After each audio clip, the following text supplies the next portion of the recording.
the fact that men get treated more harshly in the court of law is sexist towards men? I don't think it's sexist. No? I think that, as we've discussed with psychopathy, basically, like when a woman demonstrates psychopathy, because of her physical disadvantages, she can only go so far. When a man demonstrates psychopathy, he can brutalize someone, basically. So I'm like, in that respect, I still think that there is supposed to be that gender binary. So you think that if a woman puts a gun to somebody's head and pulls the trigger, a man does the exact same thing, they should be treated differently? I think they should be treated exactly the same in that respect. It's the same crime. Yeah. But men tend to be more prone to that type of behavior. So if they do it, if they do it to a like a more extreme extent, then I would agree they get treated differently. Yes. But for the same crime, women get lesser sentences. I'd say it's because we're still trying to deprogram or deconstruct, unfortunately, that binary. Because women, when they committed a murder back in the 1800s, they weren't even like barely prosecuted basically for it. We were seen as being the docile sex. We were seen as being politically neutral when we didn't vote. We were seen as being like the weaker vessel. And society took care of us, and they basically took that into account. Nowadays, they're still trying to deprogram that. They're still trying to deconstruct that. Would you disagree with just like no like other circumstances, that crime happening? Would you think that it's sexist that a man gets a worse punishment in terms of the prison system? It is sexist, yeah. It's definitely sexist. Well, I mean, there's actually a case that's kind of recently related to us, and I forgot if we had brought this up on a previous show. There was recently a woman who stabbed her boyfriend to death, like she stabbed him 100 times in a weed-induced psychosis. Oh yeah, I heard and that. she got off on 100. She murdered someone, manslaughter. She got 100 hours of community service, 0 time in prison, 0 time in jail.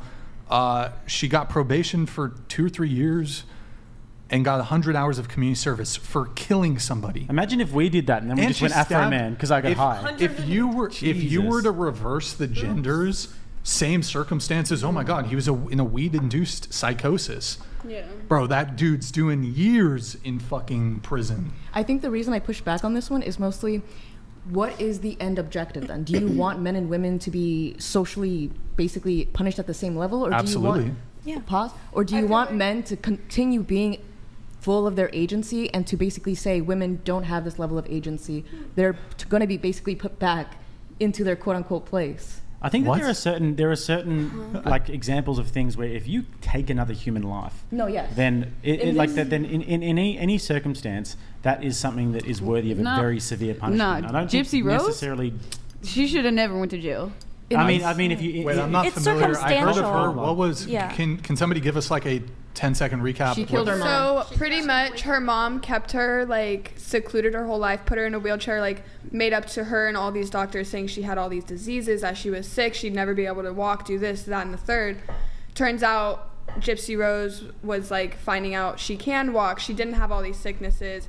Her mom was just keeping her pretty much hostage. So she killed her mom, her and her boyfriend at the time. Yeah, her mom would like physically abuse her, drug her, and force her to pretend she's paralyzed her whole life. Yeah. See, I think that there's probably some sort of a moral justification for what they did then. Exactly. I also think that people who do bad things to children, there's a moral justification to kill them, or at least, I agree. But I mean, I'm not familiar with the case, but I'm assuming that these alleged abuses were provable. Like it was.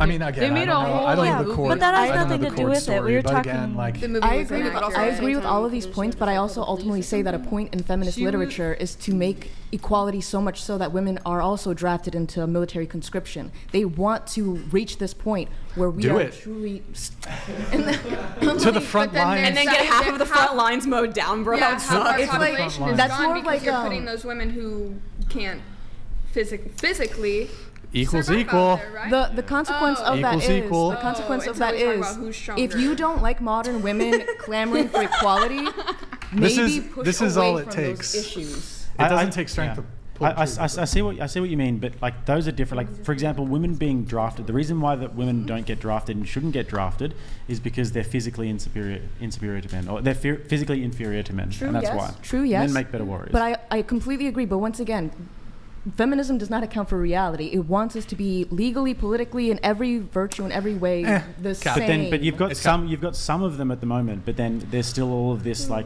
these feminists fighting for equality in every single regard, except for going on the oil rigs and except for driving the ISO trucks, which is essentially your point, and I do agree with you.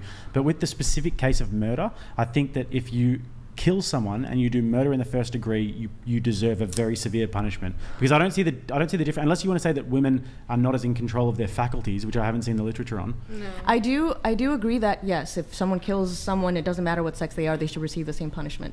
But I do think that there's a reason why men and women have always been treated differently in society, and it's to reinforce the fact that there's a I agree with that. I agree with you, but just in terms of murder, it's a bit different, yes. I think. And I mean, you also made the argument that there's like a cohort of feminists out there that are trying to equalize the draft. I mean, I just don't see any evidence for that, really. I don't think there's a large swath of women or feminists who are trying to get equalization in the draft. And I mean, you feminists and women have had over 100 years to make that an equal thing. So really, when it comes to feminism, you're saying, well, there's this cohort of feminists who want equality in all realms. I actually disagree. Feminism is purely, in the most generous sense of how I define feminism, it's a woman's advocacy movement, and it goes against women's advocacy to advocate for the equalization of the draft, because nobody wants to be drafted. However, the reality is men are the only ones that are subject to military conscription. So what feminism is it's purely, again, in its most generous sense, I think feminism is much more nasty than how I'm defining it. In the best, most good light way I can frame it, feminism is women's advocacy. But here's the difference.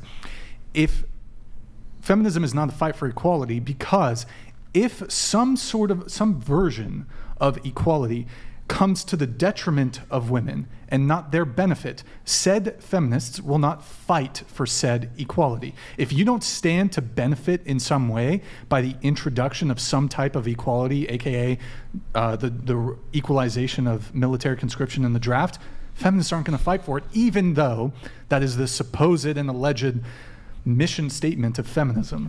Are you familiar with Phyllis Schlafly? Yes, Phyllis Schlafly. Not really, no. So she was trying to, or not she, but rather the feminists of the 70s were trying to propose the Equal Rights Amendment, which would make military conscription necessary for women. 50 years later. That being said, no. It's not there yet. Feminism has always been for a minority of women. The majority of women have always resisted it to the social conditioning that they received. So for example, what we see nowadays is women rejecting the idea of like redefining gender, redefining sex. But unfortunately, what the establishment pushes is for that minority of women's voices, because it will fractalize society to a point where we're all more controllable. But feminism has always been something that every single generation has opposed. So during the Equal Rights Amendments, they basically posed that women and men should be exactly the same. I would say that I get what has feminism been opposed? Yeah, over the last 20 years or so. The anti-suffragette movement has always, there's always been. But look over the last 20 years. Feminism is the culture. Feminism is the mainstream.